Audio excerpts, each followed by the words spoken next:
in the morning. Lord, you hear my voice. In the morning, I lay my requests before you and wait expectantly. Welcome to Blessed Morning.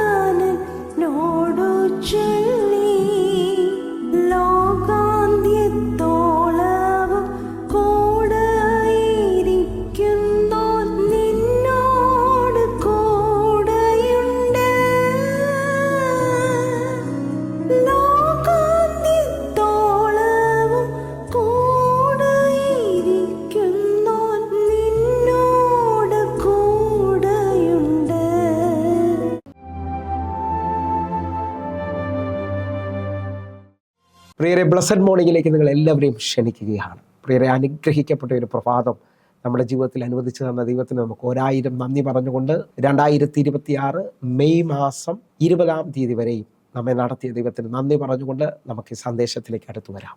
നമ്മുടെ ഹൃദയത്തിലെ ആഗ്രഹത്തെ സാധിപ്പിക്കുന്ന ദൈവം. പ്രിയരെ, പ്രാരംഭവാക്യത്തിലേക്ക് 145-ാം സങ്കീർത്തനം അതിൻ്റെ 19-ാമത്തെ വാക്യം. തൻ്റെ ഭക്തന്മാരുടെ ആഗ്രഹം അവൻ സാധിപ്പിക്കും, അവരുടെ നിലവിളി കേട്ട് അവരെ രക്ഷിക്കും. പ്രിയരെ, പ്രഭാതത്തിൽ ദൈവം നമ്മോട് ഇടപെട്ട അനുഗ്രഹിക്കപ്പെട്ട വചനത്തിനായി നമുക്ക് ഒരുമിച്ച് ചേർന്ന് ദൈവത്തിന് നന്ദി പറയാം. എന്നെ കേൾക്കുന്നവരെ, നമ്മുടെ എല്ലാം പ്രാർത്ഥനയാണ് നമ്മുടെ ആഗ്രഹങ്ങൾ സാധിക്കണമെന്നുള്ളത്.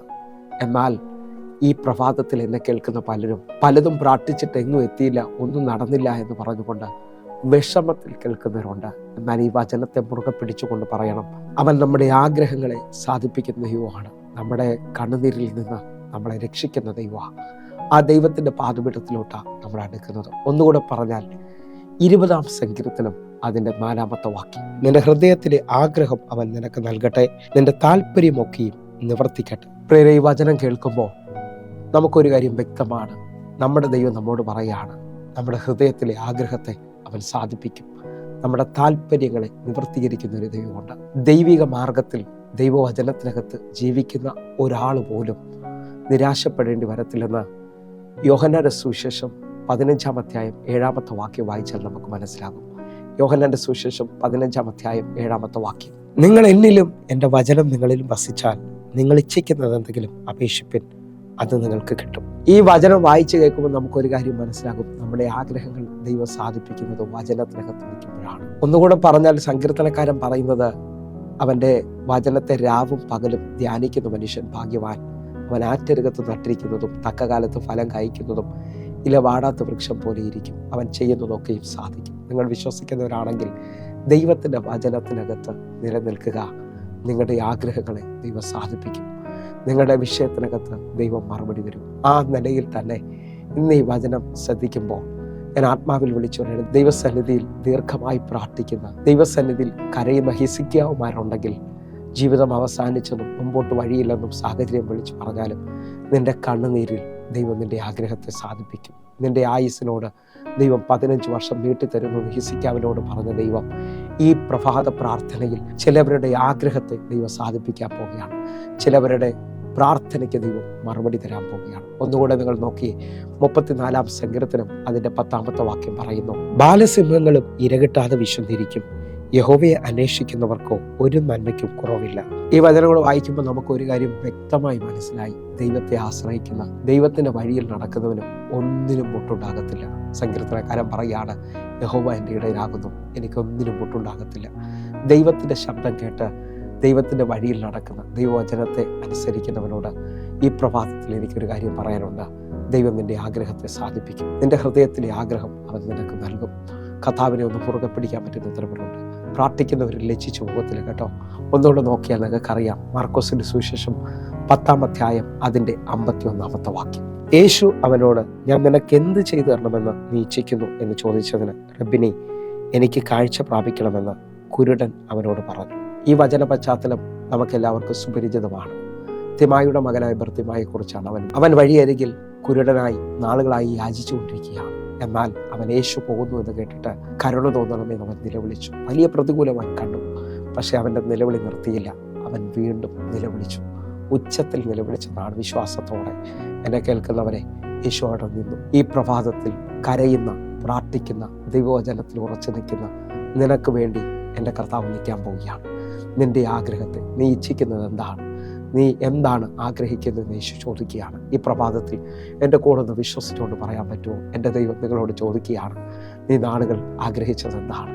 അങ്ങനൊരു ശബ്ദം കേൾക്കുമെന്ന് വിശ്വസിക്കുന്നുണ്ടോ? ഞാൻ ആത്മാവിൽ ചിലരെ നോക്കി പ്രവചിക്കുകയാണ്. ഇന്നത്തെ ദിവസം എൻ്റെ ദൈവം നിൻ്റെ ആഗ്രഹത്തെ സാധിപ്പിക്കാൻ പോവുകയാണ്. ഇന്നത്തെ ദിവസം നിൻ്റെ കണ്ണുനീരിന് എൻ്റെ ദൈവം തുടയ്ക്കാൻ പോവുകയാണ്. ചിലവരെ കണ്ണിൽ നിന്ന് കണ്ണുനീര് തുടയ്ക്കും കേട്ടോ. ചിലവർക്ക് എൻ്റെ ദൈവം മറുപടി തരും. തയുടെ സുവിശേഷം 15-ാം അധ്യായം അതിൻ്റെ 28-ാമത്തെ വാക്യത്തിൽ ഒരു കാനാന്യ സ്ത്രീയെക്കുറിച്ച് നമുക്ക് കാണാൻ പറ്റും. തൻ്റെ മകളുടെ ഭൂതോപദ്രവം മാറേണ്ടതിനായിട്ട്, തൻ്റെ മകൾക്ക് സൗഖ്യം വരേണ്ടതിനായിട്ട് അവൾ യേശുവിൻ്റെ അടുക്കൽ വന്ന് ആഴമായി നിലവിളിക്കുന്നത് കാണാൻ പറ്റും. എൻ്റെ മകളെ വെടിവെക്കണമെന്ന് പറഞ്ഞുകൊണ്ട്. അവിടെ ഒന്നും അവൾക്ക് വിടുതൽ കിട്ടുന്നതായി കാണുന്നില്ല. എന്നാൽ അവൾ പുറകെ ചെന്ന് നിലവിളിക്കുന്നത് കാണാൻ പറ്റും. ആ പാദപീഠം വരെയും കുനിഞ്ഞ ദൈവത്തെ ആരാധിക്കുന്നു, നമസ്കരിക്കുന്നത് കാണാൻ പറ്റും. യേശുവിനോട് ആഴമായ ഒരു വെളിപ്പാട് പറയുകയാണ്. ഉടയവന്റെ മേശയിൽ നിന്ന് വീഴുന്ന അപ്പം നുറുക്കുകൾ നായ്ക്കുട്ടിയുടെ അവകാശമെന്ന് അവൾ അവകാശം പറയുകയാണ്. ആ സമയത്ത് കർത്താവ് അവളോട് പറയുന്ന വാക്യം മത്തായിയുടെ സുവിശേഷം 15-ാം അധ്യായം അതിൻ്റെ 28-ാമത്തെ വാക്യം, സ്ത്രീയെ, നിന്റെ വിശ്വാസം വലുത്, നിന്റെ ഇഷ്ടം പോലെ നിനക്ക് ഭവിക്കട്ടെ എന്ന് പറഞ്ഞു. ആ നാഴിക മുതൽ അവളുടെ മകൾക്ക് സൗഖ്യം വന്നു. വിശ്വസിക്കുന്നുണ്ടെങ്കിൽ ഈ പ്രഭാതത്തിൽ നിങ്ങളുടെ വിശ്വാസത്തെ വർദ്ധിപ്പിച്ച്, നാളുകൾ പ്രാർത്ഥിച്ചിട്ടും ഒരു നന്മയും കണ്ടില്ല, ഒരാഗ്രഹവും നടന്നില്ല എന്ന് പറഞ്ഞ് പിന്മാറിപ്പോവുകയല്ല. വിശ്വാസത്തിൽ പിടിച്ചു നിൽക്കുന്നതിനോട്, കർത്താവിനെക്കുറിച്ച് ആഴമായ ഒരു വെളിപ്പാട് കാണുന്നതിനോട് എൻ്റെ ദൈവത്തിന് പറയാനുണ്ട്, ഇന്ന് നിൻ്റെ ഇഷ്ടം ദൈവം സാധിപ്പിക്കും. നിൻ്റെ ഹൃദയത്തിലെ ആഗ്രഹം ദൈവം നിനക്ക് നൽകും. അങ്ങനെ വിശ്വസിക്കുന്നവരെൻ്റെ കൂടെ ചേർന്നുകൊണ്ട് കർത്താവിനെ ഒന്ന് മുറുകെ പിടിച്ച് ഈ ദിവസം ഒരു അത്ഭുതത്തിൻ്റെ ദിവസമാണ്. നമുക്കൊരുമിച്ചൊന്ന് കണ്ണുകളടയ്ക്കാം. ഞങ്ങളെ സ്നേഹിക്കുന്ന ഞങ്ങളുടെ നല്ല ദൈവമേ, നാളുകൾ പ്രാർത്ഥിച്ച, നാളുകൾ കരഞ്ഞ ചിലവർക്ക് ഇന്ന് അങ്ങ് വലുതായി അവരുടെ ആഗ്രഹത്തെ സാധിപ്പിക്കാൻ പോവുകയാണ്. ഇതൊരു അത്ഭുതത്തിൻ്റെ ദിവസമാക്കണമേ അപ്പ. കർത്താവ് അത്ഭുതം ചെയ്തു കഴിഞ്ഞാൽ നന്ദി. യേശുവിൻ നാമത്തിൽ ഞാൻ പ്രാർത്ഥിക്കുന്നു, കേൾക്കണം പിതാവേ. ആമേൻ, ആമേൻ, ആമേൻ. പ്രിയരെ, ഈ പ്രഭാത സന്ദേശം നിങ്ങൾക്ക് അനുഗ്രഹമാകുന്നുവെങ്കിൽ നിങ്ങൾ ഈ യൂട്യൂബ് ചാനൽ സബ്സ്ക്രൈബ് ചെയ്യും, ഫേസ്ബുക്കിൽ നിങ്ങൾ ജോയിൻ ചെയ്യുകയും ചെയ്യണമെന്ന് ഓർപ്പിക്കുന്നു. അതേപോലെ ഈ കാണുന്ന 811 നിങ്ങൾക്ക് വിളിക്കുവാൻ കഴിയും, നമുക്ക് ഒരുമിച്ച് പ്രാർത്ഥിക്കാൻ കഴിയും. കർത്താവ് നിങ്ങളെ അധികത്തിൽ മാനിക്കട്ടെ. നിങ്ങൾ ഈ യൂട്യൂബ് ലിങ്ക് മറ്റുള്ളവരിലേക്ക് കൂടെ എത്തിക്കണമേ. ആയിരങ്ങൾക്ക് ഇതൊരു അനുഗ്രഹമായി തീരട്ടെ. കർത്താവ് ഈ ദിവസങ്ങളിൽ നിങ്ങൾക്ക് വേണ്ടി വലുത് ചെയ്യും. കർത്താവ് നിങ്ങളെ മാനിക്കട്ടെ. God bless you. ആമേൻ.